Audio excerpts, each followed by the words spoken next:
ये कहानी है मध्य प्रदेश के सिंगरौली के एक छोटे से गांव की, जहां अंधविश्वास, डर और नफरत ने इंसानियत को पूरी तरह खत्म कर दिया था।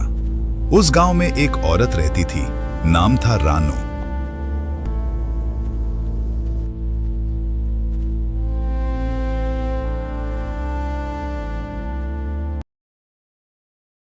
गांव वाले उसे डायन, चुड़ैल और जिंदा भूतनी कहते थे। वो लोगों से भीख मांगकर अपना गुजारा करती थी। हट जा यहाँ से! उसी दिन शाम को दो पत्रकार इस गांव में रहने आते हैं।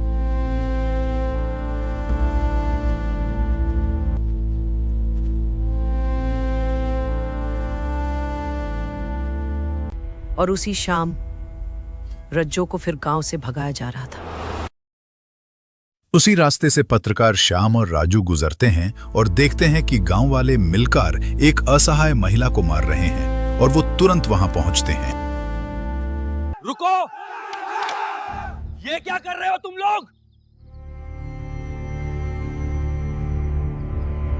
रानो गांव वालों के सामने हाथ जोड़कर कहती है, मुझे बस थोड़ा खाना और पानी चाहिए। मुझे बस थोड़ा खाना और पानी चाहिए।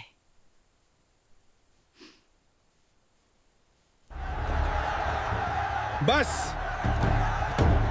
अब बहुत हो गया, ये हमारे साथ जाएगी। ये औरत नहीं, मौत है! श्याम और राजू गांव के मुखिया की अंधविश्वास भरी बातों को सुनकर इस गांव में अब नहीं रहना चाहते थे। वो रानो को अपने साथ लेकर वहां से चले जाते हैं। राजू, हम हैं आपके साथ। बस अब चलो यहाँ से। हाँ, चलते हैं, सब ठीक होगा, डरने की कोई बात नहीं। वो लोग जंगल के रास्ते से गुजरते हुए पास के ही एक ढाबे पर पहुंचते हैं। वहां रानो गांव के लोगों और मुखिया के द्वारा अपने और अपने परिवार वालों के ऊपर हुए अत्याचार के बारे में श्याम और राजू को बताती है कि किस तरह से उन्होंने मेरे घर के साथ मेरे परिवार वालों को जिंदा जला दिया।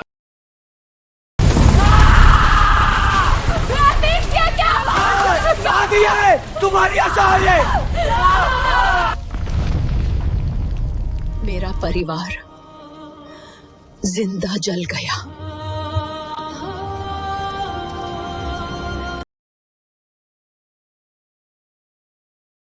रात गहराने लगी और तीनों जंगल के अंदर बढ़ते चले गए। चारों तरफ अंधेरा था और ठहरने के लिए कोई जगह नहीं। तभी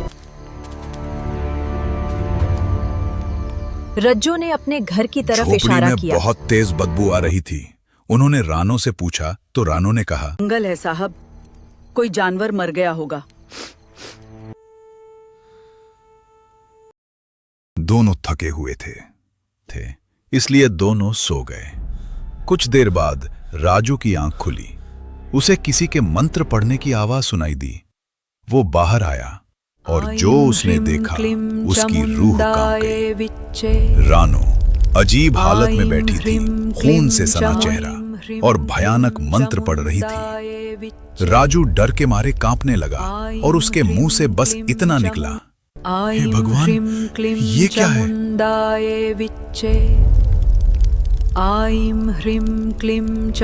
हे भगवान, ये क्या है?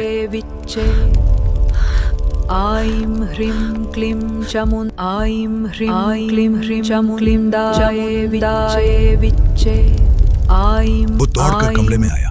उसे कुछ समझ ही नहीं आ रहा था कि ये उन लोगों के साथ क्या हो रहा है, कि अब वो क्या करे। फिर उसने श्याम को जगाने की कोशिश की, लेकिन उस दायन ने पहले ही श्याम को अपने मंत्रों के द्वारा अचेत कर दिया था। जल्दी उठ, यहां से भागना होगा। अचानक वो डायन कमरे में आती है और श्याम के ऊपर भभूत फेंक देती है। श्याम हवा में उछल जाता है। राजू जैसे तैसे वहां से अपनी जान बचाकर गांव की ओर भागा।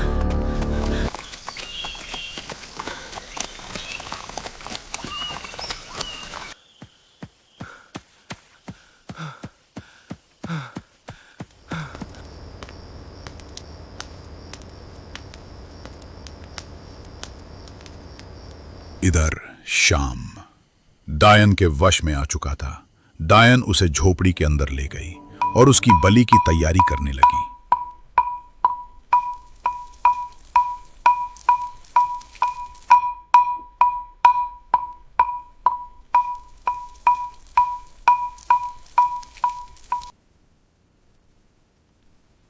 उसने दिया जलाया, कटार तेज की।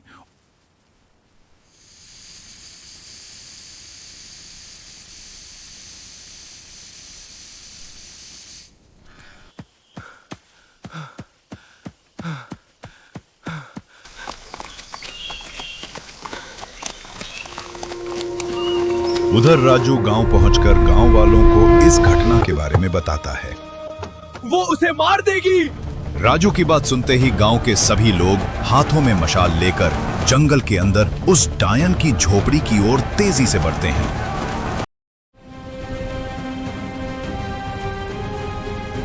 उसने दिए की तरफ फूंक मारकर दिए को बुझाने की कोशिश की, लेकिन दिया नहीं बुझा। उसने दोबारा कोशिश की और दिया बुझ गया। डायन गुस्से से पागल हो गई और श्याम के ऊपर चाकू से कई वार कर दिया। तभी गांव वाले राजू के साथ वहां पहुंच गए। गांव के मुखिया ने कहा, तुम अब यहां से बच के भाग नहीं सकती, बाहर आ जाओ। डायन ने चिल्लाते हुए कहा, यहां से चले जाओ। वो डायन पीछे के रास्ते होते हुए जंगल के अंदर भाग निकली। गांव वाले भी उसका पीछा करने लगे। वो डायन समझ गई थी कि गांव वाले आज उसे नहीं छोड़ेंगे। वो पुराने कुएं के पास आकर बैठ गई।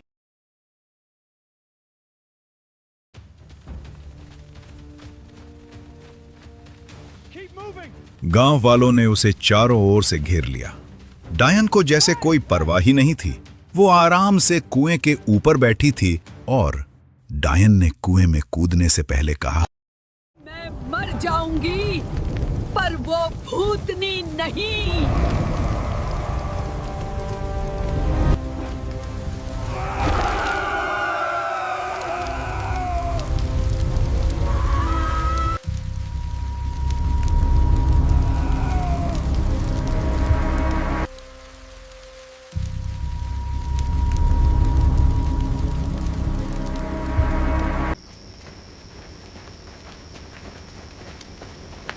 राजू ने श्याम को झोपड़ी से बाहर निकाला।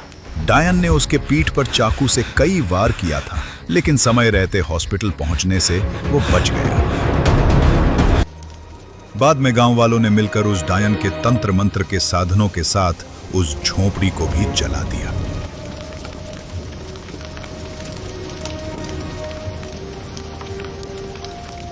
मेरा परिवार जिंदा जल गया। Thanks for watching. आप लोगों के सपोर्ट से ही हमें और भी बेहतर करने का मौका मिलता है।